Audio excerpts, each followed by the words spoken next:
दोस्तों, कैसे हो आप लोग? तो दोस्तों मैं आप सभी का स्वागत करता हूं आपके अपने प्रदीप कॉमर्स अकेडमी पे। दोस्तों आज की इस वीडियो में हम कवर करने वाले डिमांड एनालिसिस। जी हाँ दोस्तों, जब मैं बात डिमांड एनालिसिस की करता हूं तो ये चैप्टर बहुत ही इंपॉर्टेंट बन जाता है, ठीक है, आपके एग्जाम पॉइंट ऑफ व्यू से। तो इस चीज को बहुत ही अच्छे से करना, हर एक चीज जो मैं यहाँ पे बता रहा हूँ उनको बहुत ध्यान से सुनना। अब यहाँ पे एक और चीज मैं यहाँ कहूंगा कि कॉमर्स जितने की सीरीज आपकी बहुत ही बढ़िया चल रही है, लगातार वीडियोस डेली बेसिस पे आ रहे बिना किसी गैप के। ऑलरेडी मैंने अकाउंट्स के 4 चैप्टर्स कवर कर दिए, ओसीएम के 2 चैप्टर्स मैंने खत्म कर दिए, इकोनॉमिक्स का ये तीसरा चैप्टर चल रहा है जो आज खत्म करने वाला हूँ।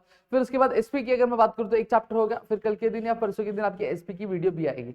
तो मैं चाहता हूँ कि आप अपनी चीजें कवर करते जाए, थोड़ा भी लेते हैं। और अच्छा लग रहा होगा ये सीरीज तो चैनल को सब्सक्राइब नहीं किया होगा तो सब्सक्राइब कर लो, प्यारा सा कमेंट कर देना मेरे लिए, ताकि मेरे अंदर भी एक मोटिवेशन अलग से है, ठीक है। तो चलो एक एक करके यहाँ पे चीजों की बात करते हैं और समझने की कोशिश करते हैं। सबसे पहली चीज बात मैं कहता हूँ डिमांड एनालिसिस की। इकोनॉमिक्स से जब कभी भी मैं बात आपकी डिमांड की करता हूँ, डिमांड मतलब क्या होता है? Demand means a desire which is backed by the willingness and ability to pay. मतलब हमेशा देखो, हर एक चीज को हर इंसान का देखने का नजरिया अलग होता है। उसी तरीके से जब मैं इकोनॉमिक्स की बात करता हूँ तो इकोनॉमिक्स का भी हर एक कंसेप्ट को, हर एक चीज को देखने का नजरिया अलग है, ठीक है। इकोनॉमिक्स क्या बोलता है कि डिमांड मतलब क्या होता है? डिमांड मतलब एक इच्छा होती है, एक इच्छा, साथ ही साथ एक विलिंगनेस होता है कि मैं उस कमोडिटी को खरीदूं, और साथ ही साथ मेरी क्या होनी चाहिए, कैपेबिलिटी होनी चाहिए कि उस कमोडिटी के लिए मैं पे कर सकूं। जैसे मान लेते हैं मैं मर्सिडीज लेना चाहता हूं, क्या लेना चाहता हूं? मर्सिडीज लेना चाहता हूं। मेरी इच्छा है कि मैं मर्सिडीज खरीदूं, ठीक है, मैं पे भी करने के लिए रेडी हूं, लेकिन अगर मेरी हैसियत नहीं है कि मैं उतना पे कर सकूं तो क्या इस चीज को डिमांड कहूंगा? नहीं, मैं इस चीज को डिमांड नहीं कहूंगा। उसी तरीके से मैं टाटा नैनो खरीदना चाहता हूं, क्या मेरी इच्छा है टाटा नैनो खरीदने की? हाँ इच्छा है सर। क्या मैं उसके लिए पे करना चाहता हूं? हाँ मैं पे करने के लिए रेडी हूं। क्या मैं उसके लिए पे कर सकता हूं? हाँ सर आप पे भी कर सकते हो। तो यहाँ पे ये तीनों फैक्टर्स क्या टिक टिक टिक हो रहे हैं। जब कभी भी इस तरीके की कंडीशन हो तो इस तरीके की कंडीशन को हम लोग क्या बोलते हैं? डिमांड बोलते हैं। तो वही बोला है, डिमांड मतलब क्या होता है? एक डिजायर, डिजायर के साथ साथ जहां पर एक इंडिविजुअल की विलिंगनेस और उसकी एक एबिलिटी भी होनी चाहिए कि वो जिस पर्टिकुलर कमोडिटी की वो डिजायर रख रहा है, एक इच्छा रख रहा है खरीदने की, उसको वो पे करने के लिए भी रेडी हो और वो पे कर सकता भी है, तभी उस चीज को हम लोग क्या डिमांड क्या कहेंगे। अब डिमांड शेड्यूल क्या होता है? डिमांड शेड्यूल बेसिकली ज्यादा कुछ नहीं होता है। डिमांड शेड्यूल एक टैबुलर रिप्रेजेंटेशन होता है। क्या होता है? डिमांड शेड्यूल एक टैबुलर रिप्रेजेंटेशन होता है जो हमें रिलेशनशिप बताता है किसके बीच में? प्राइस ऑफ ए कमोडिटी और quantity demanded of the commodity. समझ में आ गया? प्राइस और क्वांटिटी डिमांडेड के बीच में क्या रिलेशनशिप है, किस तरह का रिलेशनशिप है, जब हम एक टैबुलर प्रेजेंटेशन में पता चलता है तो उसी चीज को हम लोग क्या बोलते हैं? आपका डिमांड शेड्यूल बोलते हैं। देखो यही बोला गया, डिमांड शेड्यूल एक टैबुलर प्रेजेंटेशन है, ठीक है, जो हमें क्या बताते हैं? फंक्शनल रिलेशनशिप बताते हैं। रिलेशनशिप बता रहे हैं किसके बीच में? प्राइस और क्वांटिटी के। देखो प्राइस और क्वांटिटी के बीच में, ठीक है, कौन सी क्वांटिटी? एक पर्टिकुलर कमोडिटी की, ठीक है। तो उस तरीके की चीज को हम लोग डिमांड शेड्यूल बोलते हैं। इंडिविजुअल डिमांड शेड्यूल क्या होता है? इंडिविजुअल डिमांड शेड्यूल देखो सीधी सीधी बात, इंडिविजुअल डिमांड मतलब क्या होता है? सबसे पहले वो पढ़ लो। इंडिविजुअल डिमांड मतलब क्या होता है? मार्केट में जब कभी भी एक कंज्यूमर की एक कमोडिटी की, एक कमोडिटी के लिए कितनी डिमांड होती है एक पर्टिकुलर प्राइस पे, उसी चीज को हम लोग क्या बोलते हैं? इंडिविजुअल डिमांड बोलते हैं। जैसे फॉर एग्जांपल में मार्केट क्या, अनियन 10 रुपए है, तो अनियन 10 रुपए तुम्हें कितना खरीद रहा हूं? मैं 10 किलो खरीद रहा हूँ, ठीक है। वही अनियन क्या हो गया? 20 रुपए हो गया, तो मैं 10 किलो 9 किलो खरीदा हूँ। जब 30 हुआ तो मैं 8, फिर जब 40 हुआ तो मैं 7। तो ऐसे ऐसे जैसे जैसे प्राइस बढ़ी वैसे वैसे मेरी डिमांड क्या होती है? कम होती जा रही है। तो इंडिविजुअल डिमांड क्या होता है? एक मार्केट में एक इंडिविजुअल कंज्यूमर की एक पर्टिकुलर कमोडिटी के लिए एक प्राइस पे कितनी डिमांड होती है, उसी को हम इंडिविजुअल डिमांड क्या बोलते हैं। और इंडिविजुअल डिमांड शेड्यूल क्या होता है? एक ऐसा टैबुलर रिप्रेजेंटेशन जो हमें ये बताता है कि जो एक हमें फंक्शनल रिलेशनशिप बताता है किसके? प्राइस और क्वांटिटी डिमांडेड के बीच में, जब एक इंडिविजुअल कंज्यूमर क्या खरीदता है। समझ में आ गया?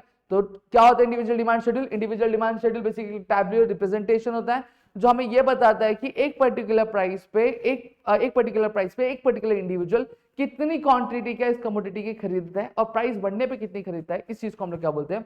आपका इंडिविजुअल डिमांड शेड्यूल क्या बोलते हैं। अभी इंडिविजुअल डिमांड कर्व है, यहाँ पे 2 एक्सिस होती है, एक होती है आपकी एक्स एक्सिस और एक होती है आपकी वाई एक्सिस। एक्स एक्सिस पे क्या, वाई एक्सिस पे क्या प्राइस लिखी रहती है रुपीज में, और एक्स एक्सिस पे क्या लिखा रहता है? क्वांटिटी डिमांडेड लिखा रहता है। अब यहाँ पे देखो ये पूरा ग्राफ के साथ ही जाएगा, ठीक है। अब देखो 10 8 6, तो यहाँ पे देखो 2 4 6 8 10 लिख दिया, और क्वांटिटी 1 2 3 4 5। जब प्राइस 10 रुपए थी तो डिमांड कितनी की जा रही थी? 1 किलो की जा रही थी। देखो 10 और यहाँ पे 1, ये दोनों कहां मिल रहे हैं? यहाँ पे मिल रहे हैं, ठीक है। दोनों कहां पे मिल रहे हैं? यहाँ पे मिल रहे हैं, तो यहाँ पे एक पॉइंट दे दिया। फिर उसके बाद अगर मैं बात करूं जब प्राइस 8 रुपए हुई, ठीक है, तो कितना डिमांड किया? 2 किलो। तो यहाँ पे देखो ये 2 है और ये 8 कहां मिल रहा है? यहाँ पे मिल रहा है, तो ये हो गया। उसी तरीके से जब 3 रुपए 6 हुआ तो कितना? 3 किलो। जब 4 रुपए हुआ तो कितना 4 किलो, और जब 2 रुपए हुआ तो कितना 5 किलो। तो यहाँ पे आप देखोगे कि जो चीजें स्टार्ट हुई थी वो कहां से हुई थी, ऊपर से, और ऊपर से लेके नीचे की तरफ यहाँ पे आ रहे।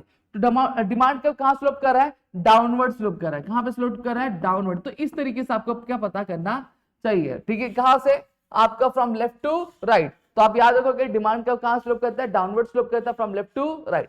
क्लियर हो गया, इतनी चीजें क्लियर है। अब फिर उसी के बाद क्या आता है, market demand schedule. Market demand क्या होता है, market demand is the total demand for a commodity from all the consumer at a given price during a given period of time. Market demand मतलब क्या होता है, मार्केट में जितने भी कंज्यूमर्स हैं, या मार्केट डिमांड मतलब क्या होता है, मार्केट में जितने भी कंज्यूमर्स है उन सभी कंज्यूमर्स की जो टोटल डिमांड होती है, क्या एक पर्टिकुलर प्राइस पे एक पर्टिकुलर टाइम में, उस चीज को हम लोग क्या बोलते हैं, मार्केट डिमांड क्या बोलते हैं। मार्केट डिमांड शेड्यूल क्या होता है, ये एक टैबुलर रिप्रेजेंटेशन होता है जो हमें ये बताता है कि बेसिकली एक पर्टिकुलर प्राइस पे एक पर्टिकुलर टाइम पे एक पूरे जो मार्केट में जो लोग हैं उनकी क्या डिमांड होती है एक कमोडिटी का, उसको हम लोग मार्केट डिमांड शेड्यूल बोलते हैं। और ये टैबुलर रिप्रेजेंटेशन उस तरीके से। अब यहाँ पे टाइप्स ऑफ डिमांड पढ़ते हैं। सबसे पहली चीज क्या आता है, सबसे पहली चीज क्या आता है, डायरेक्ट डिमांड। डायरेक्ट डिमांड मतलब क्या होता है, डायरेक्ट डिमांड मतलब ये जब कभी भी एक ऐसी गुड्स हो, ठीक है, एक ऐसी गुड्स हो जो कंज्यूमर की वांट को डायरेक्टली क्या करते हैं, सेटिस्फाई करते हैं, तो उस तरह की डिमांड को हम लोग क्या डायरेक्ट डिमांड बोलते हैं। जैसे फॉर एग्जांपल अगर मैं बात करूं, आपको भूख लगी, आपने सेब खरीदा, तो सेब आपकी जो भूख है उसको डायरेक्टली मिटा दे रहा है, हाँ मिटा दे रहा है, क्या उसको कुछ प्रोसेसिंग की जरूरत है, नहीं, तो उस तरह की डिमांड को हम लोग क्या बोलते हैं, डायरेक्ट डिमांड बोलते हैं। इनडायरेक्ट डिमांड मतलब क्या होता है, ये एक ऐसा डिमांड होता है जो कंज्यूमर्स की नीड को या फिर वांट को क्या डायरेक्टली सेटिस्फाई नहीं कर पाता है। उसको सेटिस्फाई करने के लिए, उसको उस लायक बनाने के लिए हमें एक प्रोसेस से गुजरना पड़ता है या फिर एक मैन्युफैक्चरिंग प्रोसेस से गुजरना पड़ता है, ठीक है। तो इस तरह की कमोडिटी को हम लोग क्या बोलते हैं, इनडायरेक्ट डिमांड बोलते हैं। और इनडायरेक्ट डिमांड को ही डिराइव्ड डिमांड भी क्या बोला जाता है। जैसे रॉ मटेरियल हो गया, ये रॉ मटेरियल्स क्या होते हैं, रॉ मटेरियल्स को हमें प्रोसेस करना पड़ता है ना, कि उसके अंदर वो यूटिलिटी ला सके कि किसी इंसान की वो वांट सेटिस्फाई कर सके, तो उस तरह की चीजों को हम लोग क्या बोलते हैं, इनडायरेक्ट डिमांड बोलते हैं। फिर यहाँ पे आता है कॉम्प्लीमेंट्री डिमांड और जॉइंट डिमांड। कॉम्प्लीमेंट्री डिमांड और जॉइंट डिमांड मतलब क्या होता है, जब कभी भी दो गुड्स, ठीक है, जब दो गुड्स मिलकर क्या करते हैं, एक वांट को क्या सेटिस्फाई करते हैं, तो उसको हम लोग क्या बोलते हैं, कॉम्प्लीमेंट्री डिमांड या फिर जॉइंट डिमांड। जैसे फॉर एन एग्जांपल, मुझे क्या करना है, मुझे पढ़ाना है, तो मेरे पढ़ाने की जो वांट है वो कैसे सेटिस्फाई हो पाएगी, ये मेरा स्टाइलस है और ये मेरा बोर्ड है और ये कैमरा है, ठीक है, इन तीन चीजों की वजह से ही मेरी वांट क्या सेटिस्फाई हो पाएगी। तो अब ये क्या, ये तीन चीज मिलकर मेरी एक की वांट को सेटिस्फाई कर रहे हैं, तो इस तरह की वांट को हम लोग क्या बोलते हैं, कॉम्प्लीमेंट्री डिमांड क्या बोलते हैं। फिर नेक्स्ट आता है कंपोजिट डिमांड। ये क्या होता है, जब कभी भी एक चीज, जब कभी भी हम एक कमोडिटी की डिमांड करते हैं और वो क्या करता है, वो हमारे मल्टीपल वांट्स को सेटिस्फाई करता है, तो उस तरह की डिमांड को हम लोग कंपोजिट डिमांड बोलते हैं। जैसे फॉर एग्जांपल मुझे पानी की वांट है, ठीक है, मैं पानी का डिमांड कर रहा हूं, तो पानी का मल्टीपल यूज के लिए, कपड़े धोने के लिए, घर धोने के लिए, खुद को नहाने के लिए, ठीक है, पीने के लिए, तो ये मेरी एक बार में कई सारी वांट सेटिस्फाई कर सकता है, तो इस तरह की डिमांड को हम लोग कंपोजिट डिमांड बोलते हैं। इलेक्ट्रिसिटी, सही बात है, इलेक्ट्रिसिटी हम बहुत सारी चीजों के लिए यूज करते हैं, कई सारी डिमांड फुलफिल करने के लिए यूज करते हैं, तो हमारा कंपोजिट डिमांड। फिर कॉम्पिटिटिव डिमांड क्या होता है, ये एक ऐसा डिमांड होता है जिस गुड्स के क्या सब्स्टिट्यूट होते हैं। जैसे अगर मुझे पेप्सी नहीं मिली तो मैं क्या पी लूंगा, मैं थम्स अप पी लूंगा। अगर मुझे थम्स अप नहीं मिला तो मैं क्या कोको कोला पी लूंगा। तो ये क्या, तीनों एक दूसरे के सब्स्टिट्यूट है। अगर ये नहीं तो ये नहीं तो ये। मुझे स्प्राइट नहीं मिला तो मैं क्या पी लूंगा, मैं 7 अप पी लूंगा। अगर मुझे मिरिंडा नहीं मिला तो मैं क्या पी लूंगा, मैं फेंटा पी लूंगा। तो ये सब क्या, एक दूसरे के सब्स्टिट्यूट है। तो इस तरह की गुड्स को हम लोग क्या बोलते हैं, कॉम्पिटिटिव डिमांड क्या बोलते हैं।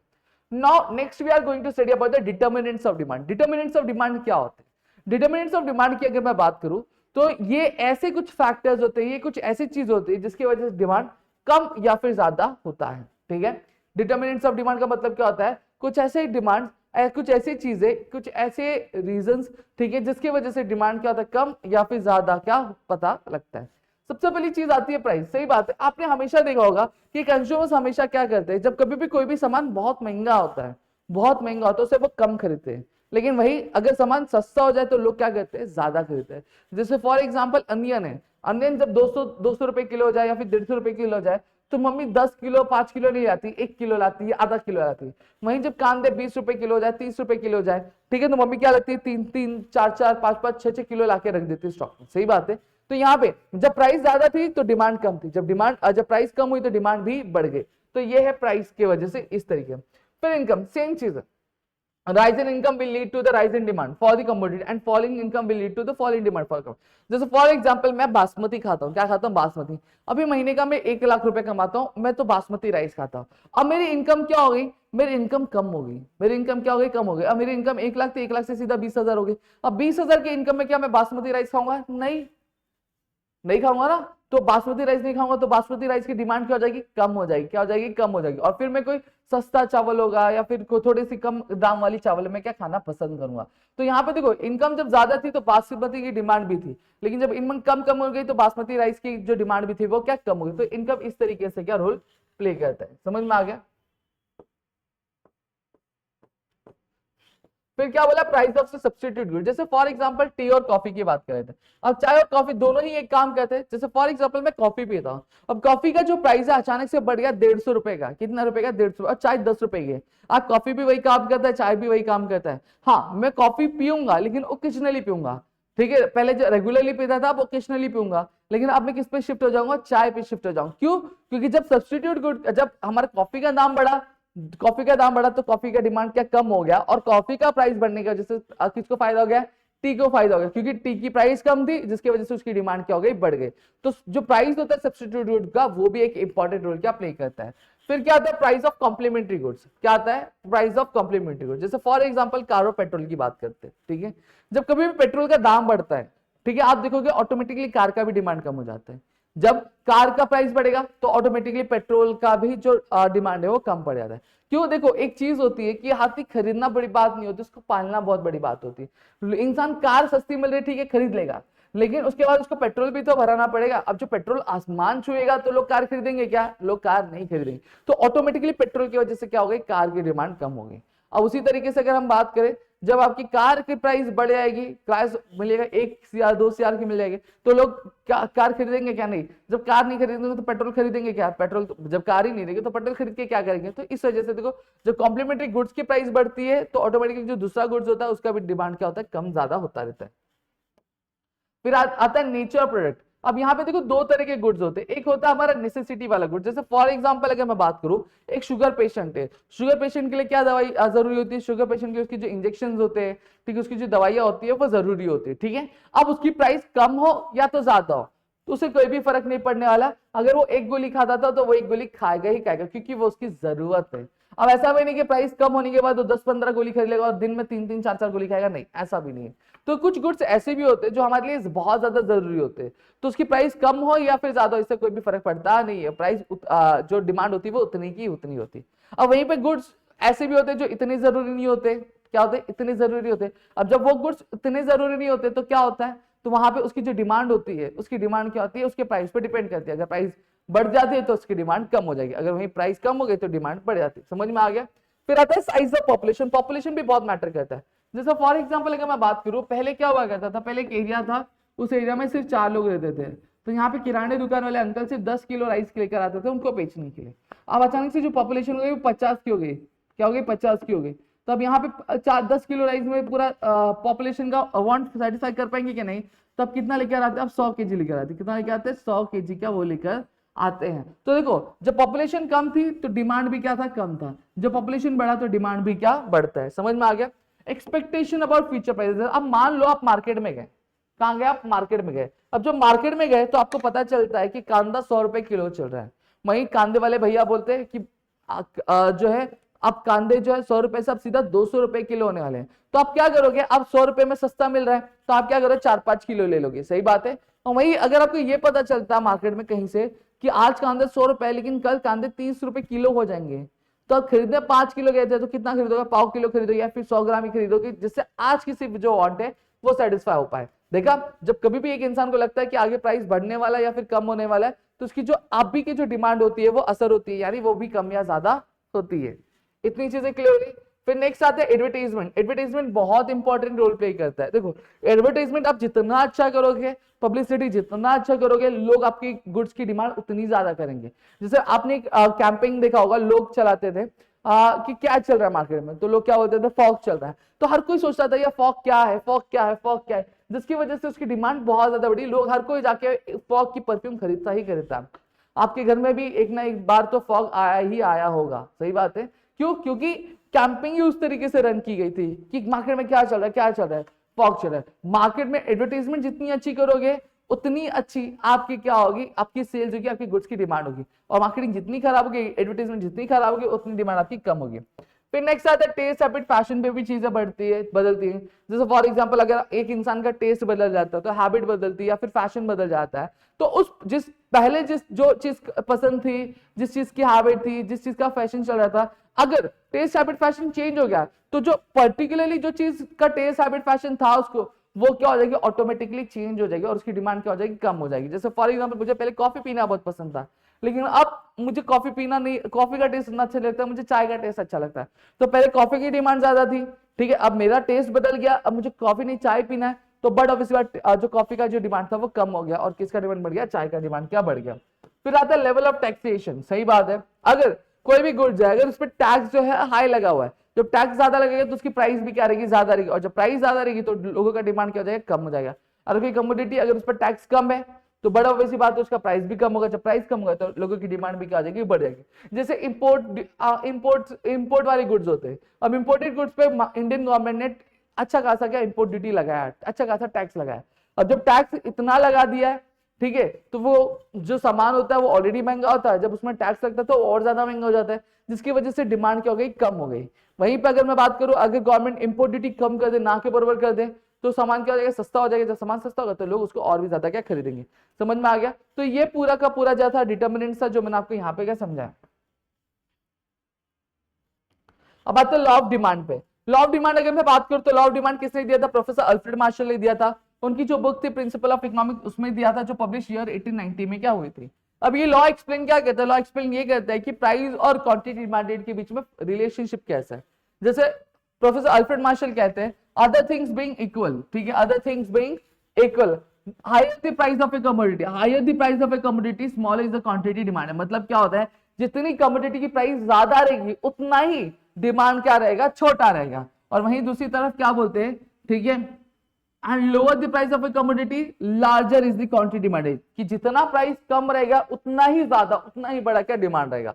तो यहाँ पे इसको याद कैसे देखते हो, हायर स्मॉलर लोअर लार्जर। अब देखोगे the price of a commodity, the price of a commodity, the quantity demanded, the quantity demand. आपको ऐसे याद रखना, according to professor Alfred Marshall, other things being equal, higher the price of a commodity, small is the quantity demand. And वापस से देखो, higher इधर लिखा तो उसके बदले क्या जाएगा, lower, lower the price of a commodity. देखो यहाँ पे सेम दिख रहा है, फिर उसके बाद क्या, स्मॉलर जहां पे लिखा तो वहां क्या जाएगा, larger, larger is the quantity demand. बस इस तरीके से चीज आपको क्या कवर करनी होती है। डन, इतनी चीजें क्लियर हो गई, पक्का। अब यहाँ पे हम क्या पढ़ने वाले, हम अजम्पशंस पढ़ने वाले। क्या पढ़ने वाले, अजम्पशंस। अजम्पशंस क्या होता है, अजम्पशंस मतलब बेसिकली यहाँ पे प्रोफेसर अल्फ्रेड मार्शल ये कहते हैं कि अगर सर्कमस्टांसेस ऐसी ऐसी होंगी तभी क्या होगा, तभी ये जो लॉ ऑफ डिमांड होगा वो सेम होगा, अगर मतलब सही होगा। अगर कंडीशन ऐसी ऐसी नहीं होगी तो ये लॉ ऑफ डिमांड सही प्रूफ नहीं होगा। सबसे पहले आता है कांस्टेंट लेवल ऑफ इनकम। क्या बोल रहे हैं, बोल रहे हैं कि जो एक इंसान की जो इनकम होनी चाहिए वो चेंज नहीं होनी चाहिए, वो सेम टू सेम ही होनी चाहिए। अगर इनकम कम या ज्यादा होगी तो बट ऑब्वियसली बात है उसकी डिमांड में भी असर पड़ेगा, ठीक है। फिर बोलते हैं कि no change in size of population, जो पॉपुलेशन होना चाहिए वो भी सेम रहना चाहिए, ना पॉपुलेशन बढ़ना चाहिए ना कम होना चाहिए। अगर बढ़ेगा तो डिमांड भी बढ़ेगा, अगर कम होगा तो डिमांड भी कम होएगा, ठीक है, भले ही प्राइस बढ़ रही हो या फिर कम हो रही हो। फिर आता है price of substitute good remain constant, same चीज है। क्या बोला है, अब जिस भी गुड्स की हम डिमांड करें तो उसका जो सब्स्टिट्यूट गुड्स का जो प्राइस होना चाहिए वो भी क्या होना चाहिए, वो सेम होना चाहिए, उसमें कोई भी बदलाव होना नहीं चाहिए। अगर उसमें कोई भी बदलाव हुआ तो चीजें बदल जाएंगी, समझे। फिर नेक्स्ट क्या बोला, prices of complementary goods remain constant, ठीक है। ये कहते हैं कि जो कॉम्प्लीमेंट्री गुड्स होनी चाहिए उसके भी जो प्राइस होनी चाहिए कांस्टेंट होनी चाहिए, उसमें भी किसी तरह का बदलाव नहीं होना चाहिए। जैसे फॉर एग्जांपल कार की बात यहाँ पे चल रही हो तो पेट्रोल का जो प्राइस होना चाहिए वो स्टेबल होना चाहिए, वो कम या फिर ज्यादा होना नहीं चाहिए। अगर उसका प्राइस कम ज्यादा होगा तो कार की प्राइस कम या फिर ज्यादा होने पे भी उसका डिमांड का असर पड़ेगा। No expectation about future price. अब यहाँ पे ये बोला है कि जो कंज्यूमर होना चाहिए उसको किसी भी तरह का एक्सपेक्टेशन नहीं होना चाहिए क्योंकि फ्यूचर में प्राइस कम या फिर ज्यादा हो रही है। अगर उसको इस चीज का एक्सपेक्टेशन रहेगा तो बट ऑब्वियसली बात अब भी का उसका जो डिमांड है वो असर पड़ेगा। फिर यहाँ बोला है, छठा बोला है कि टेस्ट हैबिट प्रेफरेंस फैशन। यहाँ पे ये भी चीज बोली है कि जो कंज्यूमर होना चाहिए उसके टेस्ट हैबिट प्रेफरेंस और फैशन में किसी भी तरह का चेंज होना नहीं चाहिए। No change in taxation policy. अब यहाँ पे ये भी बोला है कि जो टैक्सेशन पॉलिसी उसमें भी किसी तरह का चेंज होना नहीं चाहिए, जो थी वैसी की वैसी रहनी चाहिए। समझ में आ गया। अब यहाँ पे हम बात करते हैं डिमांड शेड्यूल की। तो डिमांड शेड्यूल बनाना बहुत ईजी है, कुछ नहीं करना है। देखो जब प्राइस देखो 50 40 30 20 10 करना है, फिर देखो 1 2 3 4 5 जब प्राइस 50 थी तो डिमांड कितनी थी 1 की, जब 40 हुई तो कितनी होगी 2 किलो की, जब 30 हुई तो कितनी की होगी 3 किलो की, जब 20 हुई तो 4 किलो की, और जब 10 हुई तो 5 किलो की। अब इसी को ग्राफ में हमें क्या लिख देना है, वाई एक्सिस क्या मेजर करता है, प्राइस इन रुपीज मेजर करता है, एक्स एक्सिस क्या मेजर करता है, quantity demanded in kgs measure करता है। ठीक है, जब प्राइस कितनी थी 10 रुपए थी तो क्वांटिटी डिमांडेड कितना था 1 किलो, जब 20 हुआ तो कितना 2 किलो, जब 30 हुआ तो कितना 3 किलो, जब 40 हुआ तो कितना 4 किलो, जब 50 हुआ तो 5 किलो का डिमांड किया गया। समझ में आया? तो ये ए। फिर इसके बाद आपको इसको एक्सप्लेन कर देना है कि यहाँ पे जब 50 थी तो 1 था, जब 40 हुई तो 2, जब 30 हुआ तो 3, जब 20 हुआ तो 4, जब 10 हुआ तो 5। फिर उसके बाद आपको बताना वाई एक्सिस क्या मेजर करता है, एक्स एक्सिस क्या मेजर करता है, ये चीज लिख देनी है।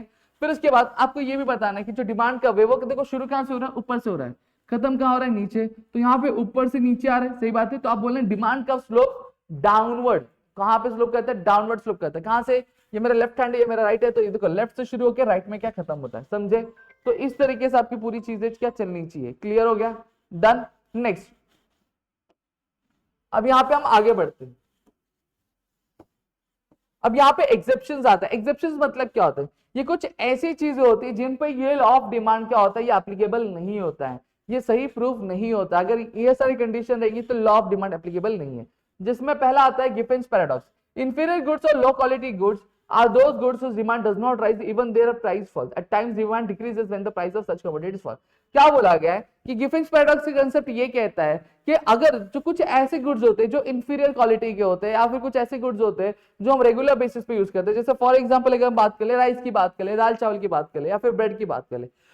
जो गरीब इंसान है वो ब्रेड खाता है, ठीक है, क्या खाता है, ब्रेड खाता है। अब ब्रेड की प्राइस अगर 10 से 5 रुपए भी हो जाए तो इंसान एक ब्रेड खाता है तो दिन का एक ही ब्रेड खाएगा। ऐसा नहीं कि प्राइस कम हो गई तो 10 ब्रेड खरीदने लगा, या फिर 20 खरीदने लगा, 30 खरीदने, नहीं खरीदने लगा। अगर उसकी प्राइस 10 से 5 भी हो जाती तो वो उतना ही खाएगा। हालांकि अगर प्राइस उसकी कम हो रही है और जो इंडिविजुअल पर्सन है अगर उसकी इनकम बढ़ जा रही है तो ब्रेड खाना छोड़ के कुछ महंगी चीज खाएगा, कुछ अच्छी क्वालिटी की गुड्स खाएगा। इसी चीज को हम लोग क्या बोलते हैं, गिफेंस पैराडॉक्स बोलते हैं। फिर यहाँ पे आता है प्रेस्टीज गुड्स। प्रेस्टीज गुड्स क्या होते हैं, ये कुछ एक्सपेंसिव गुड्स होते हैं, जैसे डायमंड हो गया, गोल्ड हो गया। अब ये जो डायमंड्स लेते हैं हम, गोल्ड लेते हैं, ये क्यों लेते हैं हम, ये शो ऑफ के लिए लेते हैं। किसके लिए लेते हैं, शो ऑफ के लिए लेते हैं। अब ये इसका प्राइस जितना ज्यादा बढ़ता है उसकी जो डिमांड है उतनी ज्यादा बढ़ती है, क्योंकि यहाँ पे ये लोग जरूरत के हिसाब से नहीं लेते, किसके, शो ऑफ के हिसाब से लेते। तो जो चीज जितनी महंगी होगी लोग उसको उतना ही खरीदना क्या पसंद करेंगे। फिर नेक्स्ट आता है स्पेक्यूलेशन। क्या आता है speculation, the law of demand does not hold true when the people expect the price to rise still further. जैसे फॉर एग्जांपल दिवाली का टाइम आता है। अब दिवाली के टाइम पे दिवाली का माहौल जब से शुरू होता है, अब जैसे जैसे दिवाली नजदीक आती रहती है तो चीजें क्या होती है, महंगी होती जाती है। क्या होने लगती है, महंगी होने लगती है। अब ऐसा क्यों होने लगता है, रीजन क्या होता है, क्योंकि अब वहां पे लोगों की क्या गर्ज पड़ जाती है कि लोग क्या खरीदेंगे ही, ये सेलर को क्या पता होता है, ठीक है, क्योंकि फेस्टिवल है उनको मनाना ही मनाना है। अब यहाँ पे क्या होता है कि अब प्राइस बढ़ रही है तो कंज्यूमर क्या करता है, प्राइस बढ़ने की वजह से उसकी डिमांड कम नहीं होती, वो जाता है वो खरीद लेता है। क्यों, क्योंकि उसे ये लगता है कि अब और अगर मैं लेट करूंगा तो प्राइस और ज्यादा बढ़ जाएगी, ठीक है, तो फिर मेरा नुकसान हो जाएगा। तो प्राइस बढ़ने वाली सिचुएशन में भी जो डिमांड है वो और ज्यादा बढ़ती है, उल्टा कम होती नहीं है। फिर आता है प्राइस इल्यूशन। प्राइस इल्यूशन मतलब क्या होता है कि एक जो कंज्यूमर होता है, कंज्यूमर को एक चीज होती है कि भैया अगर मैं महंगी चीज कर रहा हूं तो महंगी चीज जो होती है वो अच्छी क्वालिटी की होती है, और जो सस्ती चीज होती है वो अच्छी क्वालिटी की होती नहीं है। तो इसलिए वो हमेशा कोई भी महंगी चीज होगी तो भी उसको खरीदता है। क्यों, क्योंकि उसको लगता है higher the cost of the goods higher is the quality, lower the cost of the good lower is the quality. समझ में आ गया। फिर आता है इग्नोरेंस। ये क्या होता है, एक जो इंसान है, एक इंसान हायर प्राइस पे भी क्या कमोडिटी खरीदता है, कब खरीदता है, जब उसको ये पता नहीं होता है कि इसकी एक्चुअल वैल्यू क्या होनी चाहिए, इसकी एक्चुअल मार्केट वैल्यू क्या है, इस वजह से जब खरीदता है तो उस चीज को हम लोग क्या बोलते हैं, इग्नोरेंस। फिर आता है हैबिचुअल गुड्स। हैबिचुअल गुड्स मतलब क्या होता है, ये ऐसे गुड्स होते हैं, ठीक है, जिसकी एक इंसान को आदत लग जाए। जैसे चाय की आदत लग गई तो चाय पत्ती कितनी भी महंगी रहने तो एक इंसान पिएगा कि नहीं पिएगा, पिएगा ही। शराब की आदत लग जाने तो अब शराब 100 रुपए की मिल रही थी या फिर 1000 की, इंसान अपना घर बार बेच देगा लेकिन पिएगा ही पिएगा, ठीक है। तो इस कंडीशन में भी जो लॉ ऑफ डिमांड क्या होता है वो सही प्रूव नहीं होता है। अगर आपको किसी गुड्स की हैबिट लग गई, भले उसकी प्राइस बढ़ती जाए लेकिन उसकी डिमांड कभी भी कम होगी नहीं। अब यहाँ पे हम बात करते हैं वेरिएशन डिमांड की। वेरिएशन डिमांड मतलब क्या होता है, जब कभी भी डिमांड जो होती है एक पर्टिकुलर कमोडिटी के लिए वो बढ़ती या फिर कम होती है। क्यों, क्योंकि उसका जो प्राइस है, ठीक है, उसे प्राइस में कम ज्यादा होने की वजह से बाकी सारे फैक्टर्स क्या कांस्टेंट रहते हैं, तो उस तरह की डिमांड को हम लोग क्या बोलते हैं, वेरिएशन डिमांड। अब सबसे पहली चीज क्या आता है, एक्सपेंशन ऑफ डिमांड। जब कभी भी किसी भी कमोडिटी की प्राइस डिमांड बढ़ती है, क्या बढ़ती है? बढ़ती है। क्यों? क्योंकि उसकी प्राइस कम हुई है और बाकी सारे फैक्टर्स क्या कांस्टेंट है, तो उसको हम लोग क्या बोलते हैं? एक्सपांशन ऑफ डिमांड क्या बोलते हैं। अब यहाँ पे आप देखोगे प्राइस पहले ये थी, फिर प्राइस क्या हो गई? कम हो गई, ठीक है। डिमांड प्राइस जब ये थी तो डिमांड कितना था? इतना था। जब प्राइस कम हुई तो डिमांड बढ़ गई, तो यहाँ तो ऊपर से नीचे आ रहा है कब? तो यहाँ पे हम बोलेंगे जो डिमांड कर्व है वो क्या मूव करता है? डाउनवर्ड डायरेक्शन में मूव करता है। समझ में आ गया? फिर नेक्स्ट आता है कॉन्ट्रैक्शन डिमांड। कॉन्ट्रैक्शन डिमांड मतलब क्या होता है? जब कभी भी कमोडिटी की प्राइस, कमोडिटी की जो डिमांड होती है वो कम होती है। क्यों? क्योंकि प्राइस बढ़ गई है। क्या है? प्राइस बढ़ गई और बाकी सारे फैक्टर्स क्या है? कांस्टेंट है। तो इस चीज को हम लोग क्या बोलते हैं? कॉन्ट्रैक्शन ऑफ डिमांड बोलते हैं। अब यहाँ पे देखो ओरिजिनल प्राइस ये है और ओरिजिनल डिमांड क्या है? ये है, ठीक है। जब प्राइस इतनी थी तो डिमांड इतना था, लेकिन जब प्राइस बढ़ गई, देखो ये प्राइस चेंज हो गई, तो डिमांड क्या हो गया? डिमांड देखो यहाँ से अंदर की तरफ आ गया, तो उसी चीज को बोले। अब यहाँ पे कब क्या हो रहा है? नीचे से शुरू होकर अपर अपर जा रहा है, तो यही बोले डिमांड कब moves in the upper direction of the same demand कब। अब यहाँ पे बोलते हैं चेंजेस इन डिमांड। जब कभी भी डिमांड क्या होती है? कम या फिर ज्यादा होती है। क्यों? क्योंकि प्राइस कांस्टेंट है, लेकिन बाकी सारे फैक्टर्स में क्या हो रही है? चेंजेस होने की वजह से डिमांड कम या ज्यादा होती है, तो उसको हम लोग चेंजेस इन डिमांड क्या बोलते हैं। पहला आता है increase in demand. Increase in demand मतलब क्या होता है? जब कभी भी किसी भी कमोडिटी की जो डिमांड है वो क्या होती है? बढ़ती है। क्या होती है? बढ़ती है। क्यों? क्योंकि बाकी सारे फैक्टर्स में क्या हुआ है? फेवरेबल चेंजेस हुआ है। क्या चेंजेस हुआ है? फेवरेबल चेंजेस हुआ है। तो इस तरह की डिमांड को हम लोग क्या बोलते हैं? इंक्रीज इन डिमांड बोलते हैं। और इस पर्टिकुलर कंडीशन में क्या होता है? प्राइस कांस्टेंट रहती है। अब यहाँ पे डिमांड कब आप देखोगे कहां की तरफ आ रहा है? राइट हैंड साइड में बाहर की तरफ जा रहा है। देखो प्राइस इतनी थी, डिमांड इतना था, प्राइस कांस्टेंट है, प्राइस में कुछ ऊपर नीचे दिख रहा है नहीं, लेकिन डिमांड क्या हो गया? बढ़ गया। क्यों बढ़ गया? क्योंकि बाकी सारे फैक्टर्स में क्या हुआ है? एक फेवरेबल चेंजेस हुआ है, मतलब अच्छा चेंज हुआ है, जिसकी वजह से डिमांड क्या बढ़ गया है, ठीक है। तो यहाँ क्या आ रहा है? बाहर की तरफ आ रहा है, यानी राइट हैंड साइड में बाहर की तरफ आ रहा है। डिक्रीज इन डिमांड क्या होता है? जब कभी भी डिमांड कम होता है। क्या होता है? डिमांड कम होता है, क्योंकि प्राइस क्या है? प्राइस कांस्टेंट है, लेकिन बाकी सारे फैक्टर्स में क्या हुआ? अनफेवरेबल चेंजेस हुआ है, तो इस तरह की डिमांड को हम लोग डिक्रीज इन डिमांड बोलते हैं। अब यहाँ पे देखो प्राइस इतनी थी, डिमांड इतना था, ठीक है। अब बाकी सारे फैक्टर्स में अनफेवरेबल चेंजेस हुआ, तो ये जो डिमांड है वो क्या हो गया? अंदर की तरफ आ गया, आया कि नहीं आया? मतलब लेफ्ट हैंड साइड शिफ्ट हो गया। तो इस तरह के डिमांड को हम लोग क्या बोलते हैं? डिक्रीज इन डिमांड बोलते हैं। क्या बोलते हैं इसको हम लोग? डिक्रीज इन डिमांड बोलते हैं, ठीक है। तो यहाँ पे मैंने पूरा का पूरा चैप्टर कंप्लीट कर दिया। होप्स आपको चीजें पूरी क्लियर हो गई होंगी। स्टिल अगर आपको कोई भी डाउट है, कोई भी दिक्कत है, तो please do let me in the comment section. Video अगर अच्छी लगी होगी तो प्लीज वीडियो को लाइक करिएगा। चैनल सब्सक्राइब नहीं किया होगा तो चैनल को सब्सक्राइब करो, अपने दोस्तों शेयर करो, ताकि इसे और कई सारे वीडियो हम आपके लिए लेकर आ सके। मिलते हैं अगली वीडियो में। जय हिंद दोस्तों।